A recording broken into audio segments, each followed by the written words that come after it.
Okay, folks, welcome back to Balin Wire's Old Iron. So I'm here with nephew Tripwire, and we're doing the intro and outro to the third and final part of our trip to the Heartland Nationals in Des Moines, Iowa. The Good Guys Heartland Nationals in Des Moines, Iowa. So this is gives you guys the pay attention. In here will be the answer to why Balin got arrested, and we've got some good stuff in here. So watch the video, and in our next video is going to be the show and shine in Bonner Springs, which was a very good time. So stay tuned, everybody. All right, now, folks, we got an update here. So Smokey the Bear and Jimmy Hoffa are off to rescue the 86 Flight Square Body. Here we go.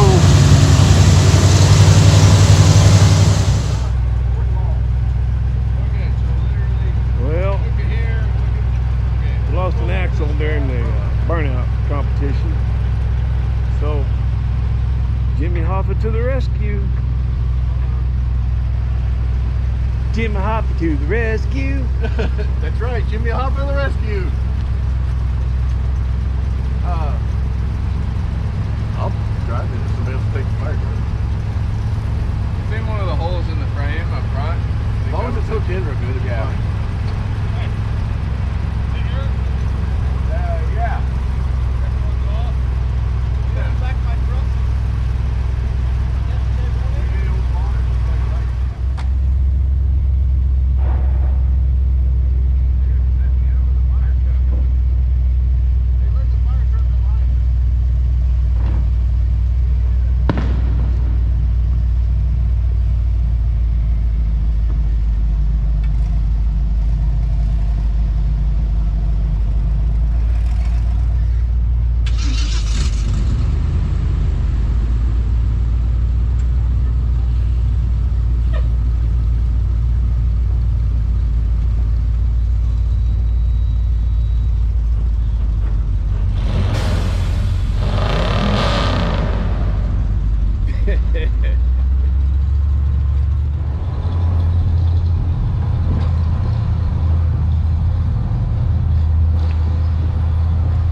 Old Jimmy Hoffa, back to work.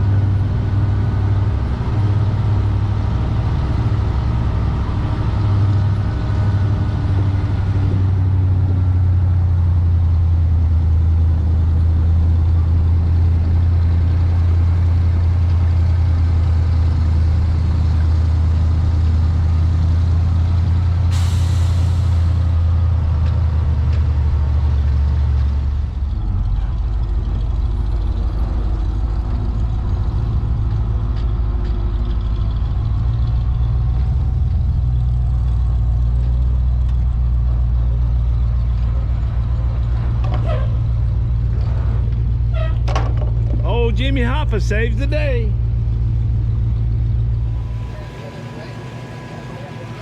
All right, everybody, let's continue on here at the Good Guys in Des Moines, Iowa. There is a lot happening, and of course, I'm definitely going to be drawn to some very unique rides, which is why I'm standing vintage fire truck, and then we've got an awesome Jimmy truck here as well. Let's have a chat with Balin and Waylon. Yeah. And is that on purpose, guys? Tell me about the names. That is on purpose. So I followed Waylon for several years, and when I bought Jimmy Hoffa from him and we were talking about starting a YouTube channel, I told him, I said, look, I want to be Balin because you're Waylon. I love that. Now let's tell everybody about the channel's name. Wayland Wire's Old Iron is my YouTube channel, and I owned this old GMC for 15 years. And then cousin Balin Wire decided he wanted this truck in his collection. I sold it to him last fall. Thought I'd never see it again. I gave it a hug when it went on the transport truck and said goodbye. And then we became friends since he bought that truck. We just talked on the phone and more became friends. And he said, "Hey, you need to come back and drive that truck to the event." and it's been great. What an experience. It's really been fun being here. I love determine how much water is already in the pump Right. because right. it's constantly getting it from the ground. Exactly. Yeah. Okay. Right. And you want it to always be at full, I guess. You want to try, yeah. And it's got a small tank in it, but it's really a pumper. It's made to pump off of a hydrant. Okay. Yeah. And you could actually, so you could hook up to one end of it and pump water and then have another fire truck hook up to the other end of it, and you could actually feed another fire truck that's actually putting out a fire. Okay, I didn't know they could do that. Yeah. Wow, this is fascinating. How long have you had the fire truck for? I've had it probably a little over a year. Okay. It was, and it's a really unique story. The area where I live now, I've lived about 15 years. Mm-hmm. And so this was part of the local fire department. But before that, it came from another fire department that was really close to where I grew up as a teenager. Okay. And as a teenager, I was a volunteer fireman. Nice. And so we would do mutual aid, we would do training, and with some investigation, I found out that I was around this truck back then.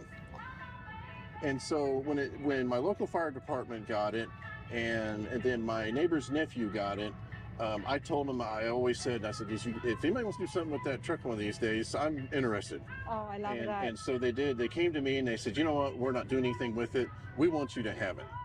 And because they knew that I would do something with it. And I do. I mean, I let the kids look at it, and we have and I can see why you do that and have the kids come up and experience it and make memories of their own, because it's what you did. It's yes, what you remember. That's right. Yeah. And you know what? Anything that I can do to help the kids get into how things were done, or into the mechanical side of things, the more, because I love it. I mean, for this hobby that we do, we got to keep it going. Absolutely love that. Absolutely love that. And I love the truck.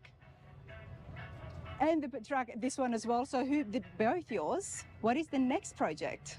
Oh my, I have several. And we hope to see you at the Redneck Rumble. We need to. We should. I have a 46 rat rod that I've been building. I've got a 67 C10 that I'm totally redoing. Okay. It's going to be my nice vehicle. And it's going to be on the channel as well, so It'll be on everybody the can channel. see it. Yeah. I have a 68 that's on the channel we call James. We call this one Smokey the Bear. Smokey the Bear, okay. Yeah, and then we call this one Jimmy Hoppa. That makes sense, but why James? Where did James come from? So that was the name of the man that I got that truck from, and it was the same thing. It was a friend of mine, and he says, you know, you always liked this truck, and I can't do anything with it, and I want it to go to somebody that will do something with it. And it's here somewhere. We've got it parked somewhere else. Love that. Same story behind this. I have so many projects, but I try to put these vehicles into the right hands, the people that will do the right thing with them. And I'm so glad that Balin got this truck, because he's done some really good things to it. Things I would have done if I didn't have 40 other projects. Yep. But you're asking about projects. I've got a 1932 Chevy pickup that's a rat rod, and I call it the Rockabilly, and it's got the original engine in it. It still runs great. Nice. Also got a rat rod that I built. You'll see it on my channel. I call it the Dojulac because it's half Dodge truck, and the back half is Cadillac, 57 Cadillac with the fins. Oh wow, okay. Yeah. So that's called the Dojulac, and a lot of projects. But A lot of projects. Really into rat rods. A lot of fun. Let's get out of here. It's a little bit tight in here, but that's a lot of fun. Waylon and Balin. This is why I come to the shows. You never know who you're going to meet and what interesting and very unique rides you're going to find. And we just took a step back into history, and I appreciated that. Thank you so much, you guys. Oh, thank you.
Where do they go?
I got one. We need to talk. I'll be here tomorrow. Yep. Okay. Okay, so here's a picture of Jimmy Hoffa, Smokey the Bear, and Bob's V12. We did finally catch up with Bob, and cousin Waylon and I visited with him for a long time, at least about a good 2 hours. It made us getting home late, but we did want to visit with him about this, and him and Waylon got to visit about the V12 a lot. And in the next clip here, you'll see that we took a good picture of all of us. Waylon's standing next to Jimmy Hoffa. I'm standing next to Smokey the Bear. And Bob there is standing next to his 702 V12. So we had a really good time on Sunday visiting with him. And we hope to kind of keep in touch with one another, all three of us.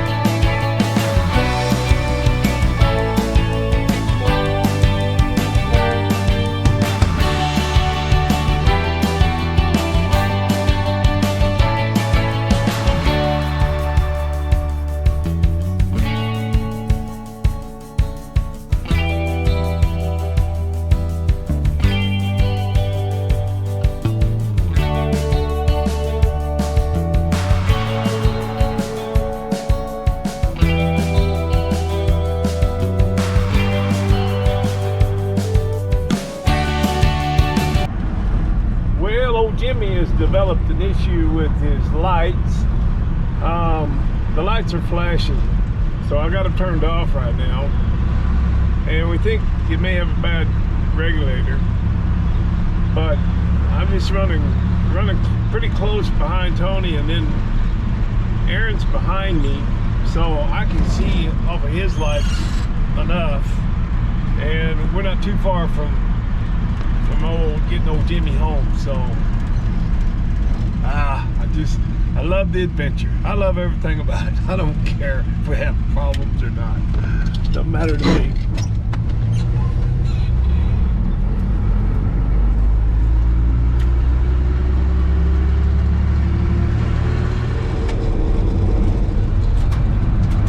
Well, I don't know about that regulator theory. We got on this bumpy dirt road and the lights healed themselves. Old Jimmy healed himself. Now, there we go. There we go. It's been doing pretty good though on this dirt road.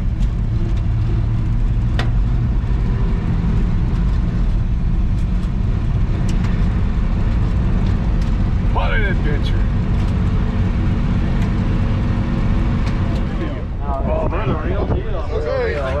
Yeah, Marky Bobby. Oh no, they got you, Pop. There you go. They got you. Real deal. Oh no. Well, I've been good all day.